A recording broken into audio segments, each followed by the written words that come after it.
जिंदगी के सफर में एक वक्त ऐसा आता है जब इंसान दिल के अंदर एक अजीब सी बेचैनी महसूस करता है। ये बेचैनी आम नहीं होती, बल्कि ये ईमान की पहली दस्तक होती है।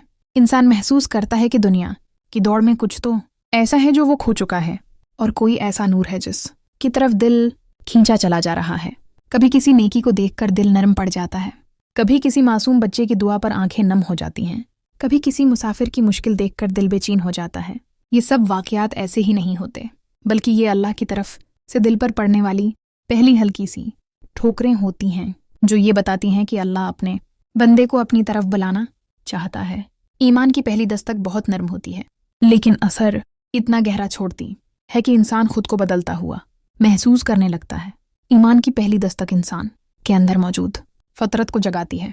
अल्लाह ताली ने हर इंसान के दिल में नूरे हक रखा है, बस कभी कभी गुनाहों की धूल उस नूर को छिपा देती है। मगर जब अल्लाह अपने बंदे पर करम करता है तो वो धूल हटाना शुरू कर देता है और दिल एक अजीब सी रोशनी महसूस करने लगता है।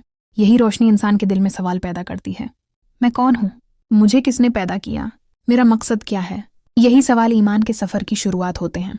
इस पहली दस्तक के बाद इंसान नेकी की तरफ माइल होने लगता है, नमाज की तरफ दिल झुकने लगता है, कुरान की आवाज़ दिल को सुकून देने लगती है।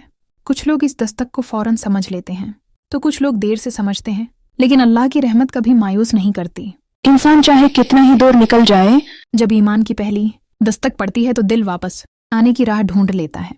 यही वो लम्हा है जिसे इंसान अपनी ज़िंदगी का असल मोड़ कहता है, क्योंकि इस एक लम्हे के बाद दिल की दुनिया बदलना शुरू हो जाती है।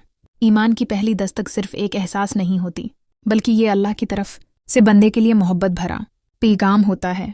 जब ये दस्तक आती है तो इंसान के अंदर एक नई जिंदगी पैदा होना शुरू हो जाती है। वो गुनाहों से रखने लगता है, वो बातें जो पहले मामूली लगती थीं अब दिल पर बोझ बनने लगती हैं। गलत काम करते हुए दिल घबराने लगता है और नेक काम करते हुए दिल को खुशी महसूस होती है।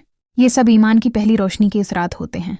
इंसान उन समझने लगता है कि ये दुनिया हमेशा नहीं और असल मकाम वो है जो अल्लाह ने आखिरत के लिए तैयार किया है। ये एहसास इंसान को मजबूत बना देता है और उसके कदम आहिस्ता आहिस्ता सीधे रास्ते पर चलने लगते हैं।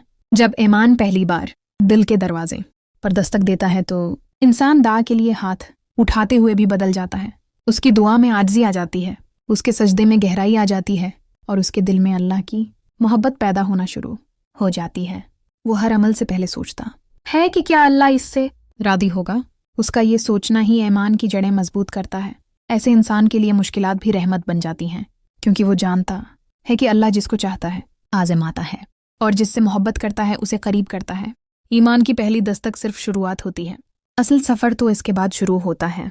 वो सफ़र जिसमें इंसान कदम कदम पर अल्लाह की करबत महसूस करता है, उसकी रहमत का लम्स महसूस करता है और उसके नूर की रोशनी में अपने रास्ते को रोशन करता जाता है। ईमान की पहली दस्तक इंसान की ज़िंदगी का वो लम्हा है जो उसे हमेशा के लिए बदल देता है। ये लम्हा दिल में अल्लाह की मोहब्बत का पहला बीज बो देता है, जो वक्त के साथ एक मजबूत दरख्त बन जाता है। अगर इंसान इस दस्तक को समझ ले और अल्लाह की तरफ एक कदम बढ़ा दे तो अल्लाह उसकी तरफ 10 कदम बढ़ा देता है। यही वो हकीकत है जो इंसान को अल्लाह की रहमत से जोड़ देती है और उसकी पूरी ज़िंदगी का रख बदल देती है।